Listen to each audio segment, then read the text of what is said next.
on va parler maintenant activation des lymphocytes B et la production d'anticorps. Donc maintenant que vous avez tous les acteurs qui vous ont été présentés, c'est la première partie de la pièce, présentation des personnages. Maintenant, on fait jouer les personnages. Et la première chose que l'on va voir, c'est l'activation des lymphocytes B et la production d'anticorps. Vous savez que la fonction physiologique des anticorps, ça va être d'éliminer, bien entendu, les antigènes. Mais pour réaliser ce travail, il va falloir qu'il y ait une phase de reconnaissance, une phase ensuite d'activation, une phase effectrice et également la mise en mémoire du passage de l'antigène. Donc c'est ça que l'on va étudier, comment ça se passe, ce processus,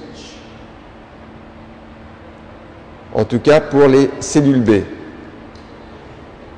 Et on regarde quelques généralités, quelques caractéristiques générales de la réponse humorale. Il y a beaucoup de choses que vous allez revoir, mais premier point qu'on rappelle, c'est que la réponse à l'anticorps, elle va dépendre en fait de 4 facteurs différents. Elle dépend d'abord du type d'antigène, ensuite des cellules T qui vont interagir avec les cellules B. Ça va dépendre du fait que vous ayez déjà ou pas vu l'antigène une première fois, donc de l'histoire de votre exposition à l'antigène. Et ça dépend également du site anatomique.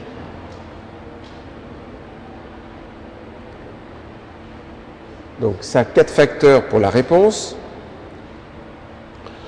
Première chose, c'est que, et ça vous le savez, on l'a déjà fait, la réponse anticorps à des antigènes protéiques, ça requiert une coopération entre les lymphocytes B et les lymphocytes T auxiliaires. Tout simplement parce que ces antigènes sont des antigènes T dépendants. Et vous vous souvenez qu'on avait vu qu'il y avait quelques antigènes non protéiques, des polysaccharides, des lipides, qui n'avaient pas besoin des lymphocytes T auxiliaires, tout simplement parce qu'ils avaient des motifs répétitifs.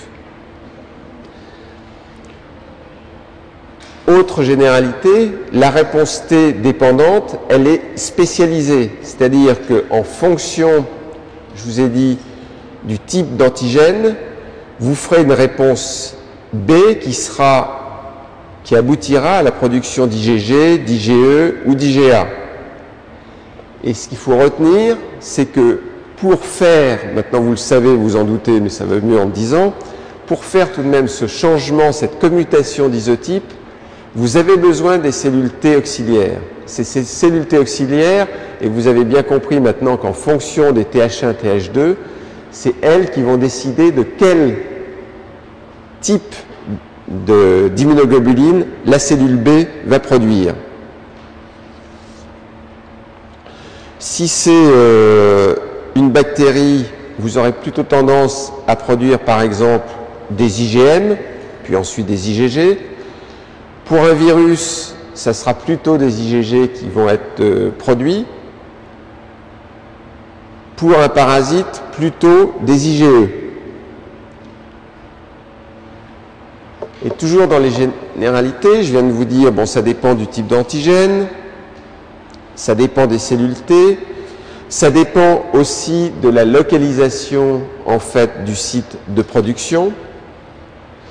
Par exemple, les tissus lymphoïdes associés aux muqueuses. Vous savez ce qu'on appelle MALT, pour Mucosa Associated Lymphoid Tissue.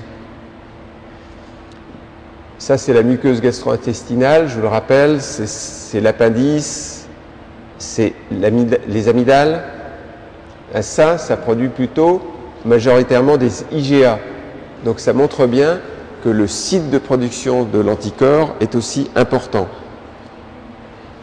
Donc les IgA plutôt produits dans les systèmes, dans les muqueuses ou les systèmes immunitaires muqueux, MALT, Mucosa Associated Lymphoid Tissue. Toujours dans les généralités, vos lymphocytes T auxiliaires, non seulement ça vous permet de choisir l'isotype d'immunoglobuline que vous allez produire, mais c'est elles qui vont aussi vous permettre de faire des anticorps de forte affinité. La réponse contre T indépendante, elle produit, elle, que des anticorps de faible affinité ou d'affinité moyenne. Il n'y a que lorsque vous avez des lymphocytes T auxiliaires que vous êtes capable de faire des anticorps de forte affinité. Aussi, il va falloir toujours, grâce au T auxiliaire, c'est-à-dire c'est vraiment, vous êtes totalement dépendant de ces T auxiliaires, c'est ça qui vous permettra de faire les lymphocytes T mémoire. Donc un message important, les lymphocytes T mémoire, ça dépend également des lymphocytes T auxiliaires. Et là, vous venez de voir apparaître un autre schéma, qui est une autre présentation, où vous voyez comment va évoluer au cours de la réponse primaire et de la réponse secondaire, en fait, les lymphocytes B naïfs, qui vont devenir des lymphocytes B activés. Le B naïf, qu'est-ce qu'il a? Le lymphocyte B nature naïf, qu'est-ce qu'il a à sa surface? Comme des quoi?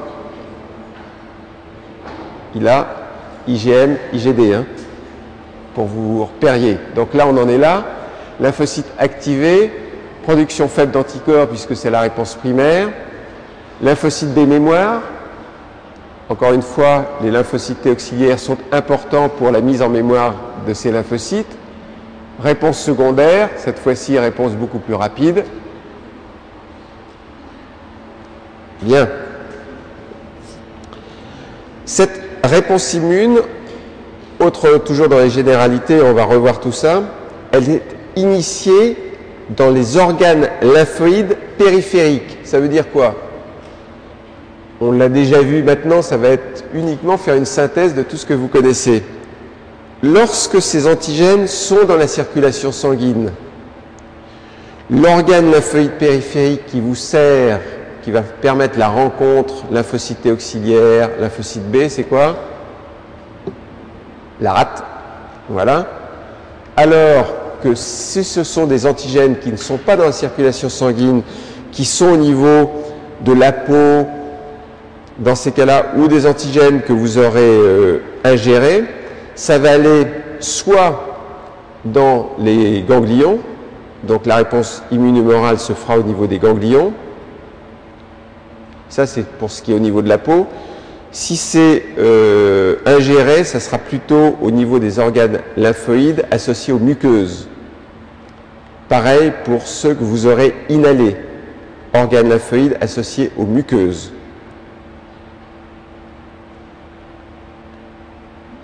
Alors,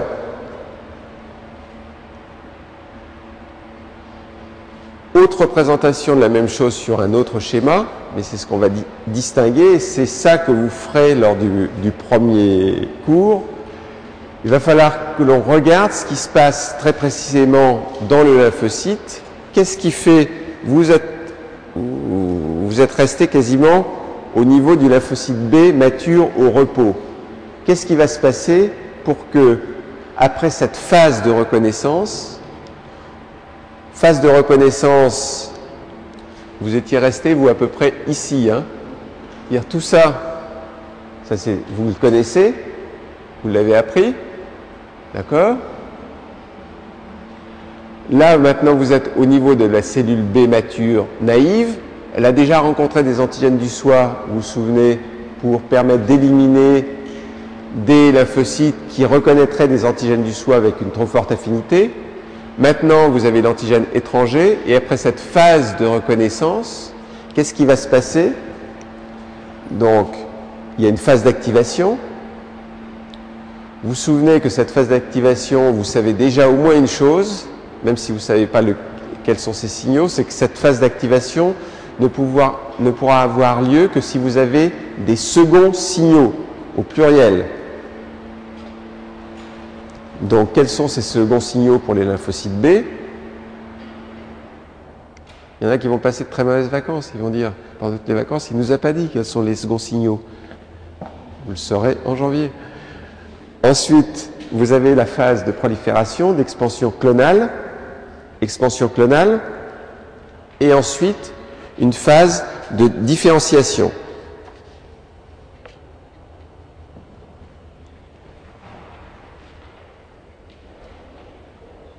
Voilà. Là, maintenant, on va les voir quasiment une par une. Et la première que l'on voit, c'est qu'il va d'abord falloir que vous activiez votre lymphocyte B, le réveil par l'antigène et la présentation par l'antigène. Je vous dis, c'est une synthèse de beaucoup de choses que vous connaissez déjà. Pour ça que si vous commenciez à être inquiet en disant « je n'ai pas tout compris », il ne faut pas vous inquiéter parce que vous allez commencer à revoir un certain nombre de choses que, en fait, vous connaissez. Et là, ce que vous connaissez déjà, c'est ça. Et je vous l'ai déjà montré, c'est que vous avez ce double rôle du lymphocyte B. J'ai introduit cette notion doucement. Le double rôle, c'est un, de servir par son immunoglobine de surface à reconnaître en fait un épitope B, qui est ici en rouge. Donc ça, c'est la reconnaissance. Mais vous savez que non seulement un lymphocyte B est capable de reconnaître et ensuite il va se différencier, mais également, ce qu'il fait, c'est que il a un rôle cette fois-ci de processing. Si vous regardez, ça va assez vite, là, il faudrait que je ralentisse.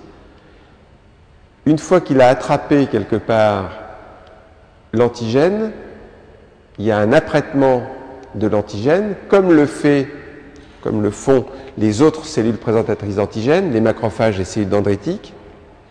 Et le lymphocyte B, il est obligé de faire ça parce que il doit avoir l'aide des lymphocytes T qui vont lui apporter un certain nombre de seconds signaux.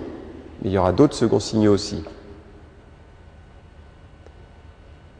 Et il doit bien avoir ce double rôle parce qu'ensuite, c'est le lymphocyte T auxiliaire qui va aider le lymphocyte B à produire des anticorps.